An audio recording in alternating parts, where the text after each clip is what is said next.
Hey guys, Thinking here, bringing you another Dragon Ball Z Dokkan battle video, and today we are showing off the STR Super Vegeta / Super Trunks free-to-play card, fully EZA'd, fully rainbowed, and we can see how they will perform on the Vegeta family team. So, of course, they're in the final slot. Why am I even surprised? Let's avoid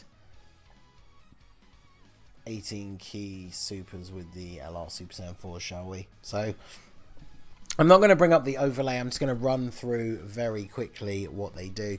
Their leader skill is the Vegeta family category 3 key 77%, which is decent for free to play, obviously. And then an STR types 3 key 50%, pretty decent as well. So post EZA, their super attack raises attack and defense, infinite stack on both, which is awesome. Supreme damage to the enemy, which is fairly standard, but yeah, the fact that they stack both attack and defense means in the longer event those numbers are going to get crazy high. So, and their passive key +2 attack and defense 90% at the start of the turn, which, coupled with the fact that they are infinitely stacking both of those things, that's actually really good. So I'm very impressed with this card post EZA, at least on paper.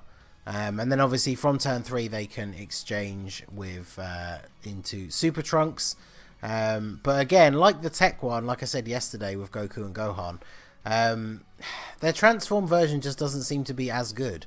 So once he's switched over to Trunks, his super attack does supreme damage to the enemy, it greatly lowers their defense, and then it raises attack and defense for 1 turn. So the infinite stack mechanic is just gone completely. And then his passive, he's one of those weird cards that they started to do a little bit more recently, where he starts off really strong and then gets weaker. So he gets key +7, attack and defense 140% at the start of the turn, which obviously is pretty insane.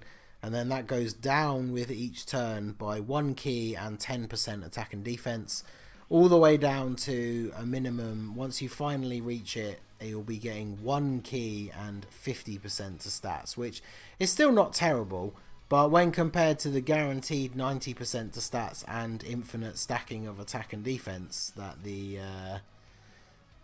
pre-exchange version has, it honestly doesn't really seem all that impressive. So, I mean, I said it yesterday for Goku and Gohan, I'll say it again. As much as I love the animations, I like the exchange animations, I like Trunks' super attack animation, but I feel like in any of the events that are slightly more difficult, where I wouldn't just transform them just for fun, like any harder events where I bring this unit on my team, they're probably never going to get transformed, because that infinite stack of attack and defense is just super useful. Yeah, it just baffles me. I said this in yesterday's video as well, but I will say it again. It just confuses me that they brought out this new exchange mechanic, gave it to 2 free-to-play units, and then gave those free-to-play units EZAs that make you not want to use the new exchange mechanic. That's just very confusing to me. But there you go. So let's see what we can do here. So obviously we're tanking for double digits. We've got type advantage. We're already over 1 million attack stat. And that's the other thing is, they don't really have a whole bunch of attack links. So pre-transformed, they only have Super Saiyan and, oh well, yeah, Golden Warrior is key and minus to the enemy's defense. So Super Saiyan is their only attack link. And then let's see, does Trunks have any different ones? No, his links are basically all the same. So Super Saiyan is their only attack link. So obviously they're never going to get crazy numbers early on in the fight. But it's that infinite stack of both attack and defense that we want to look out for. So let's do this. I'm just going to start avoiding super attacks with the LRs now. There we go. Let's do that. Just no super attacks for anyone. Obviously, final phase of Future Gohan, he does have pretty decent damage resistance, so we should get at least a few more turns to see what these guys can do. And we've got Bulla on the rotation, so the 40% support. Let's see what we're... So yeah, we're already over 100,000 defense, which is very decent. Let's get those. It's actually very good when you consider the fact that this Super Vegeta, with the health that we're on at the start of the turn, is giving himself somewhere in the region of maybe 160 to 170% attack and defense, because it's 200% and then lower based on how low your health is. So they're already matching up to him in defense, thanks to the couple of stacks that they've had already. And then, of course, going to get another one here as well. The only thing I don't like about it is I think his super attack quote's really weird. But there you go. 12 damage. And this Super Vegeta is a card that I feel like no one really talks about anymore. Mine's at 90%. And obviously here, unfortunately, with type disadvantage not getting a crit, he's not going to do a lot of damage. I was going to say he would still tank fairly well, but then of course he got super attacked. So 83,000. I'm so used to doing Super Battle Road recently that like that type disadvantage super attack worried me a little bit, because I was expecting like 200,000 damage, but there you go. Okay, well, this is a pretty ridiculous rotation. In fact, let's get those, because then we can get the Dokkan attack next turn. Hey, we can actually get the Dokkan attack with... I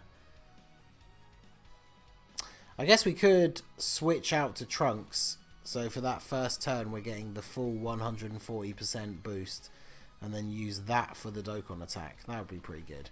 I will check to see. I want to see what their stats are first, considering we only super attacked with them, what, 3 times? And we have the Xeno Vegeta, who is a Vegeta family support unit. Yeah, so we're up to 130,000 already. So that is really good. But yeah, let's check out the animation. I do love that smug Vegeta. But yeah, in comes Super Trunks. Gets buff. And then... I wonder what his attack stat is going to get up to.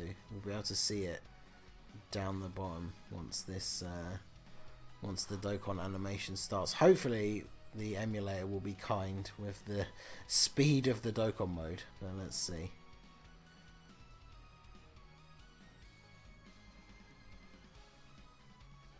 Yeah, it was not too fast. So the mouse deciding to play ball this time. So yeah, his attack stat is up to 1.74. Which, yeah, for a free-to-play unit with 1 attack link, that is very, very good. So, Buster Cannon, yeah, well, 1.87 mil for the damage. That is very good indeed. So, can Super Vegeta finish the job here? Hey, he actually does get a crit and takes him out. So I would imagine that Dokkan attack, yeah, pretty much a full heal. Yeah, not really a huge amount else I can say about them. They're obviously very similar to the Goku and Gohan card. The fact that they infinitely stack their attack as well as defense, I think does make them very useful. It's going to be very interesting to try them out on the Legendary Goku event when I do the Vegeta family run, because by the time we get to MUI Goku at the end, those guys are going to have both an attack and defense stat that is just going to be insanely high. So, but yeah, let me know what you guys think. Which of the two do you think is better? I know people are still a little bit annoyed about the way they did the EZA event. For me, obviously, having all the units, especially the EZA cell, already rainbowed, it was no trouble whatsoever. I like the idea behind what they did. I just feel like it was a little bit too restrictive. I know they are free-to-play units that pretty much everyone can have for the most part, but I would like to see events like that in the future, but just a little bit less restrictive. But I don't know. like I say, for me, I had all the right units and stuff, so it wasn't too much of an issue, and I did think it was quite fun. Didn't take me too long, and the fact that the medals were guaranteed, like the specific amounts of drops from those slots on the map, meant that you didn't have to keep going over and over again and getting bad drops, so it wasn't too bad. But anyway, let me know what you guys think down below. So that is going to be it for the video, guys. This has been the Masked Ningen. Smash that like button, subscribe to the channel if you are new. You can follow me on Twitch or join my Discord. The link is in the description below, and I will see you all again soon. Have a good one.